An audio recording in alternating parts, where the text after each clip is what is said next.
At 6 a.m.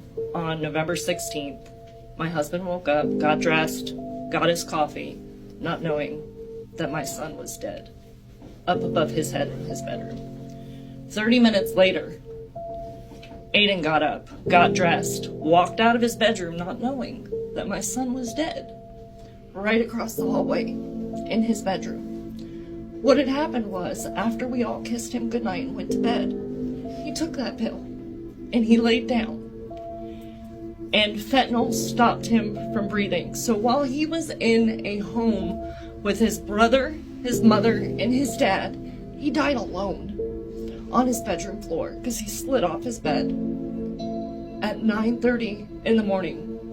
I woke up, I was feeding my animals, and I saw his car in my driveway, and I knew that he had to be to work before I had to be up.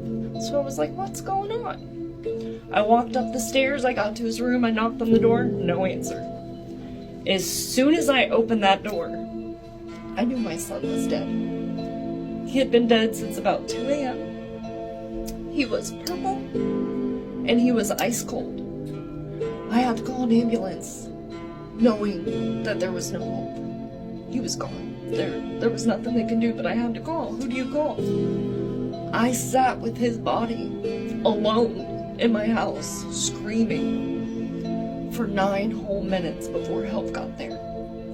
And then when help got there, they said, I'm sorry, ma'am. He's gone. This isn't somebody in another state, another city. This is somebody here. Somebody that, if you guys are from this area and you have older siblings, they may have known. Aiden is your age.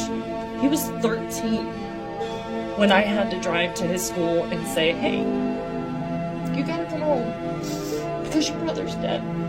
And we have a funeral that we have to plan. 13 years old. And he told me something today in the car that just made me bawl my eyes out. Because they were 9 years apart. He said, I was so excited to tell my friends at school that I was an uncle.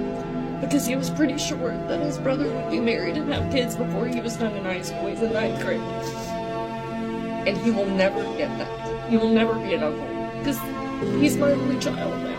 The friend that gave it to him, he didn't want to kill him. He loved him. He didn't know what was in that pill. He survived. He didn't die. So now every day he's got to wake up and be like, damn, I killed my best friend, dude. Literally takes one bad decision. That's it. To ruin your life, to ruin your family's life. But 9 out of 10 times, it's your friends. And it's not on purpose. They don't want to hurt you. They just want to share what they have. Because it's the cool thing. It makes them feel better. Whatever reason that they have for using that drug. When they hand it to you, they're not thinking, this is going to be the last thing you ever take in your life. And that's why I keep it in my house. I keep it in my car. This little box that looks like nothing could be life or death. But I'm hoping that I put my story in a way that you guys can understand. Because before this happened to our family, I didn't think it could happen to us. And it did.